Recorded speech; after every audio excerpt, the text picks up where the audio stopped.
కూటమి అంటే బీజేపీ, తెలుగుదేశం, జనసేన. ఇది తెలుగుదేశం వ్యవస్థాపకులు ఎవరు, స్థాపక అధ్యక్షులు ఎవరు? శ్రీ నందమూరి తారక రామారావు. తెలుగుదేశం ఎలాగుంది? మూలుగుతున్న నక్కలాగుంది. ఈ మధ్య మన పవన్ కళ్యాణ్ కలిసిన తర్వాత వాళ్ళు జవసత్వాలు పుంజుకున్నారు. అరెస్టు చేసిన తర్వాత ప్రపంచవ్యాప్తంగా చంద్రబాబు నాయుడు తాలూకు పొటెన్షియాలిటీ ఏమిటో తెలిసినటువంటి సాఫ్ట్వేర్ ఫీల్డ్ అంతా ఒక్కటయ్యి ధర్నాలు చేశారు, రాస్తారోకోలు చేశారు, బయట సభలు పెట్టారు. ఈరోజు మేము ఈ స్థాయిలో ఉన్నామంటే కారణం దానికి చంద్రబాబు నాయుడు అన్నారు. ముఖ్యంగా చంద్రబాబు నాయుడిని కుట్రతో కుతంత్రాలతో ఒక 53 రోజుల పాటు జైల్లో పెట్టినప్పుడు ఇందులో ముఖ్యంగా ఉన్నటువంటి నందమూరి కుటుంబంలో ఇప్పుడు బాగా ఒక నెక్స్ట్ లెవెల్లో ఉన్న ఆర్టిస్ట్ ఎవరయ్యా అంటే తారక్ డెఫినెట్గా తెలుగుదేశం తాలూకు పగ్గాలు పట్టుకుంటాడని చెప్పేసి అందరూ అధిష్టానంలో ఉన్న చంద్రబాబు నాయుడుతో సైతం అందరూ చెప్పారు.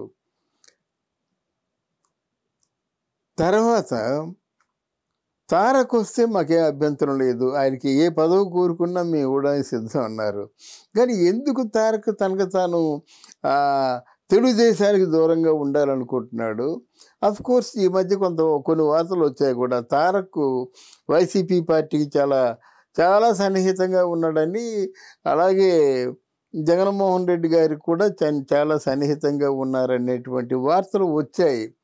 అది నిజమా కాదా అనుకునేసరికి తారక్ ఎప్పుడైతే తెలుగుదేశం పార్టీలో కలవలేదో ఒక ఎవరో ఇంకొకరు మామూలుగా ఒక చిన్న స్థాయి నాయకుడు వచ్చి, చిన్న స్థాయి నాయకుడు అంటే పవన్ కళ్యాణ్ అరెస్ట్ చేసినప్పుడు వచ్చి ఎన్నో పోలీసుల తాలూకు ఆటంకాలను అధిగమించి ఆయన నిజంగా చంద్రబాబు నాయుడు జీవితంలో ఎప్పుడైనా భయపడ్డాడు, ఎప్పుడైనా కొంచెం డిప్రెషన్కి లోనయ్యాడంటే ఈ అరెస్ట్ చేసినప్పుడే.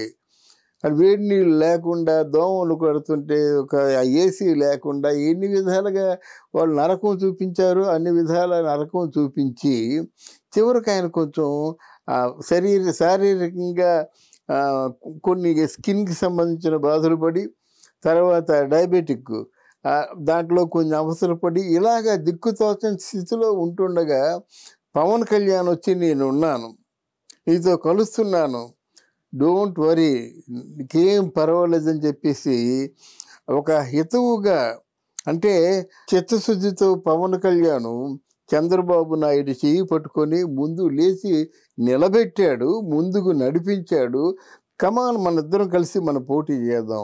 ఇంతకాలం ఏదో అనుకున్నాను కానీ లేదు, నేను కూడా ఈ ప్రజాస్వామ్య పరిరక్షణ కోసం మీ విశ్వాసం ఏమిటి?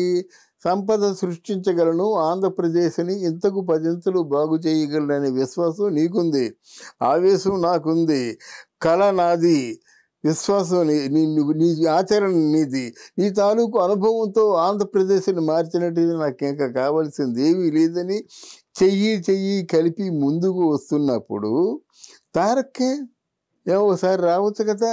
మా మామయ్య తెలుగుదేశాన్ని ఇంతవరకు 40 సంవత్సరాల పాటు పార్టీని నడిపించడం ఎవరి తరం అవుతుందయ్యా? కంటే మీ తాలూకు స్వయానా మేనత్త భువనేశ్వరి కూడా రాజకీయాల్లో పార్టిసిపేట్ చేస్తుంది. చంద్రబాబు నాయుడు తాలూకు కూతురులిద్దరూ రాజకీయాల్లో పార్టిసిపేట్ చేస్తున్నారే. అటు బాలకృష్ణ గారు కూడా, మీ బాబాయ్ అంటే తండ్రి తర్వాత తండ్రి లాంటి బాలకృష్ణ గారు కూడా తెలుగుదేశం తరఫున వాళ్ళ నాన్న స్థాపించినటువంటి పార్టీ తరఫున అహోరాత్రులు శ్రమిస్తున్నాడే. మీకేమైంది? ఎందుకు మీరు అలా బయటపడాలి? బయటపడితే మీకు ఏమైనా వచ్చేస్తుందా? ఏదో సక్సెస్ఫుల్గా ఉన్నారు కాబట్టి సాగిపోతుంది. When failure comes everything will come in front of you. అప్పుడు మనం చేసేది ఏమి ఉండదు. ఎందుకంటే మన తాలూకు సక్సెస్ ఎక్కడైతే ఉందో ఆ సక్సెస్ దరిదాపులకి ఏదీ రాదు. ఎందుకంటే సినిమా ఇండస్ట్రీ అంటేనే సక్సెస్ పోయినప్పుడు ఇంకా దాన్ని మించిన నరకం ఉండదు. ఆ నరకానికి ప్రధానమైనటువంటి కారకాలు ఇవే అవుతాయి. మనం చేసిన మంచి కానీ మనం చేసిన చెడ్డ కానీ. అయ్యో ఆయన చాలా కష్టపడ్డాడురా, ఆయన చాలా విశ్వాసం ఉందిరా, కుటుంబం అంటే చాలా ప్రేమాభిమానాలు ఉన్నారా అనుకుంటారు. లేదంటే ఆయన ఏం బాగున్నప్పుడు ఎవరినైనా ఖాతరు చేశాడా? వాళ్ళ బాబాయినే ఖాతరు చేయలేదు, తెలుగుదేశం పార్టీనే ఖాతరు చేయలేదు.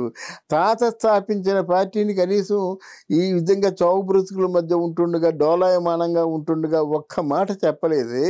నందమూరి తారక రామారావు గారి పేరునేమో ఆ మహానుభావుడు దానం చేసినట్టయితే ఆయన చేసిన కార్యక్రమాలు అంతరివి కావా? అదేనా నీ ఉద్దేశం అని ప్రజలు ప్రశ్నిస్తున్నారు. ఎందుకు తారక రాలేదు? ఇవాళతో అయిపోతుంది. రేపు వచ్చి మీరు ఏం ప్రయోజనం ఉంది చెప్పండి? మీరు ఓటు వేయమంటే రేపు కానీ ఎల్లుండి కానీ మిమ్మల్ని ముందు మూసేస్తారు కనుక అదేదో కొంచెం బయటపడడం, తర్వాత ఏదో నేనేదో సాధిస్తున్నాను అనుకోవడం, ఇవన్నీ కూడా భ్రమలు. ఏ ఏ ఏ కుటుంబంలో ఉన్నారంటే ఆ కుటుంబానికి తప్పకుండా మీరు ఆ బత్తాసు పలకవలసిందే. ఎందుకంటే అప్పుడే ఆ కుటుంబం తాలూకు ఐకమత్యాన్ని బయటపడతాయి. అదేది లేకుండా మీ ఇష్టానుసారంగా ఉన్నట్టయితే తారక్ ఒకసారి చెప్తున్నాను, కుటుంబాన్ని మించింది లేదు, మానవ సంబంధాల్ని మించింది లేదు, మానవ సంబంధాల్లో ఉన్నటువంటి మాధుర్యాన్ని మించినటువంటిది ఇంకేమి లేదు కనుక దాన్ని ఆచరించి నీ తాలూకు నీకున్నటువంటి క్రెడిట్ నువ్వు నిలబెట్టుకుంటే భావితరాలకు కూడా స్ఫూర్తిదాయకంగా ఉంటుంది. లేకపోతే అనేవాళ్ళు అంటారు, పడేవాళ్ళు పడతారు, దానిదే ఉంది. కానీ నీకున్నటువంటి పరిణితితో పాటు కుటుంబం పట్ల కూడా నీకు ప్రగాఢమైన విశ్వాసం, కుటుంబాన్ని కూడా, కుటుంబ విజయాన్ని కూడా కాపాడుకోవలసిన అవసరం నీకుందని చెప్తూ సెలవు తీసుకుంటున్నాను. Thank you.